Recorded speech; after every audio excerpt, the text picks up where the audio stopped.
Dios les bendiga, bienvenidos a Tiempo con Dios. Para mí es un placer estar con ustedes. Mi nombre es Jorge Guzmán y soy pastor de la Primera Iglesia Bautista de Puerto Vallarta. Qué bueno que está en este devocional y le invito a que no deje de hacerlo y que sigamos juntos en este recorrido tan especial que son las cartas a Timoteo. Y estamos comenzando ya desde ayer la segunda carta a Timoteo. Hoy vamos a meditar en el capítulo 1, verso 9 al 18. Vamos a la lectura y regresamos. Segunda de Timoteo 1, 9 al 18.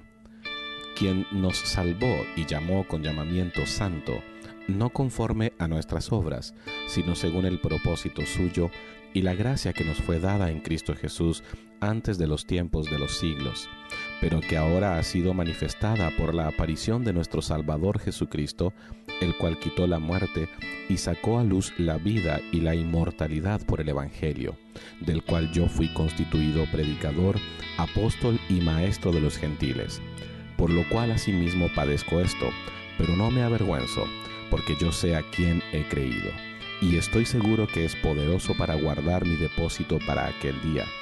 Retén la forma de las sanas palabras que de mí oíste, en la fe y amor que es en Cristo Jesús. Guarda el buen depósito por el Espíritu Santo que mora en nosotros. Ya sabes esto, que me abandonaron todos los que están en Asia, de los cuales son Figelo y Hermógenes. Tenga el Señor misericordia de la casa de Onesíforo, porque muchas veces me confortó y no se avergonzó de mis cadenas, sino que cuando estuvo en Roma me buscó solícitamente y me halló. Concédale el Señor que haya misericordia cerca del Señor en aquel día. Y cuánto nos ayudó en Éfeso, tú lo sabes mejor. Bien, después de haber leído esta porción de la palabra, nos damos cuenta de algo bien interesante. El tema está partido en dos. El primero es la continuación de lo que comenzó Pablo en la primer parte, donde habla de que él no se avergüenza del Evangelio, donde le pide a Timoteo que no se avergüence del Evangelio ni de él, por el cual él sufre prisiones y está pasando por momentos muy difíciles. Y también recuerda que este Jesucristo, el que murió y resucitó por nosotros, nos ha llamado con un llamamiento santo. Él habla de su llamamiento personal, habla del llamamiento también de Timoteo y cuál es el propósito de la gracia de Dios para este llamamiento. Y también Pablo habla de que ahora no hay nada oscuro, que Dios se ha manifestado completamente en Jesucristo y que tenemos la luz, ya que la muerte ha sido vencida, y nuestro caminar tiene que ser con mucha confianza. Cuando nosotros pensamos en la gracia de Dios, estamos pensando en aquel regalo inmerecido, ya que la gracia se manifiesta de esta manera, en el perdón de nuestros pecados, en la entrada al cielo, en el que Él ponga su espíritu en nosotros. Desafortunadamente hay muchos que abusan de la gracia y que malpredican la gracia, pero sabemos que la gracia de Dios es algo inmerecido y que cuando nosotros entendemos, comprendemos y hacemos nuestra la gracia de Dios, lo único que nos queda es vivir agradecidos, enamorados de aquel que nos ha dado este regalo sin merecerlo.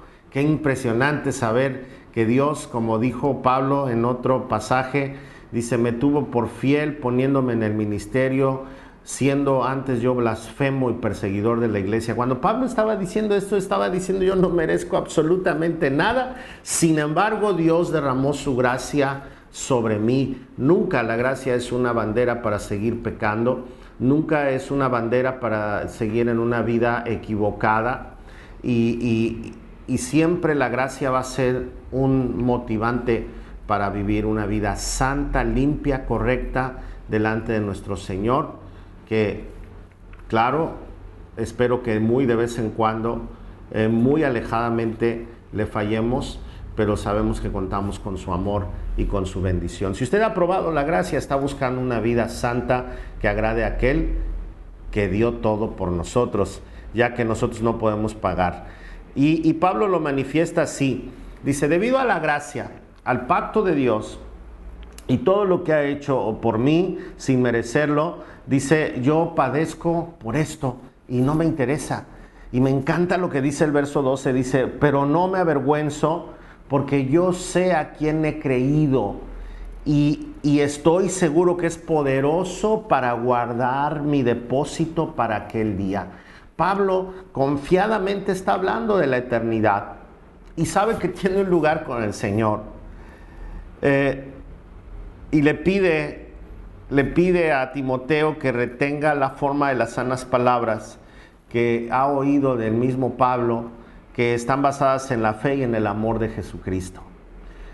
Así que, guardando esa gracia, apreciándola, amándola, viviéndola, nosotros podemos estar seguros que también el Señor es poderoso para guardar nuestro depósito para aquel día glorioso, como dice el himno, mas yo sé a quién he creído y es poderoso para guardarme, y yo sé que en aquel día glorioso iré a morar con Él.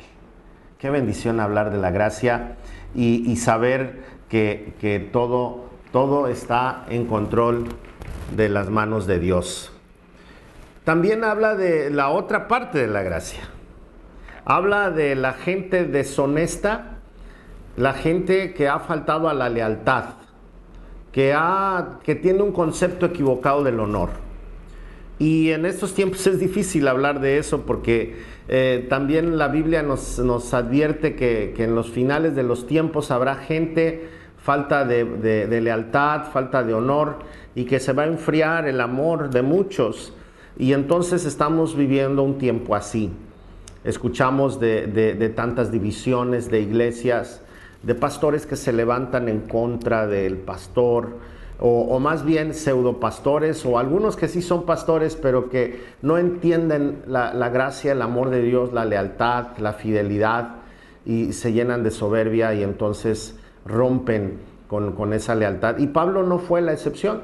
Pablo no fue la excepción. Aquí menciona a Figelo y a Hermógenes que lo abandonaron allá en Asia y se apartaron. También dice que el Señor tenga misericordia de la casa de Onesíforo. Y entonces aquí a mí me muestra un contraste. Primero, dos hombres que abandonaron a Pablo en medio de una situación muy difícil que Pablo tiene que mencionar. Pero también habla de un hombre que fue leal y que rindió honor a un siervo de Dios. Y quiero leer literalmente lo que Pablo dice de Onesíforo. Dice, tenga el Señor misericordia de la casa de Onesíforo. La primera razón es porque muchas veces me confortó y no se avergonzó de mis cadenas. Era un hombre que confortaba a los santos, en este caso a Pablo, y que de ninguna manera él sentía vergüenza por servir a un apóstol del Señor. ¿Se ha preguntado usted alguna vez si en lugar de servir a un auténtico siervo de Dios lo ha criticado o tal vez lo ha apapachado en medio de su pecado en lugar de exhortarlo? Porque un amigo también exhorta, también un amigo pone límites. Pero en este caso, Onesíforo es un hombre leal a la causa del Evangelio y conforta a los siervos de Dios. No se avergüenza de las cadenas de Pablo. Y luego dice el verso 17, sino que cuando estuvo en Roma me buscó solícitamente y me halló. Aquí vemos la función de un gran amigo que al llegar a esta ciudad y saber que Pablo estaba ahí, no descansó hasta encontrarlo y visitarlo en prisión. Onesíforo pudo haber dicho, pues no tiene caso que lo busque. O quién sabe qué tal si a mí también me agarran, pero él buscó solícitamente a Pablo y lo encontró. Pero también dice, concédale el Señor que haya misericordia cerca del Señor en aquel día. Está hablando del día del juicio, del día de la resurrección de los muertos. Y dice, ¿y cuánto nos ayudó en Éfeso? Tú lo sabes mejor. Pablo con estas últimas palabras está diciendo que Onesíforo fue alguien que ha ayudado siempre no solamente al mismo Pablo, sino a la iglesia de Dios, y donde quiera que estaba, él podía servir al Señor. Yo quiero terminar esta meditación con usted haciendo una alusión a la gracia. La gracia de Dios nos ha puesto donde estamos. ¿La estamos apreciando o la estamos pisoteando?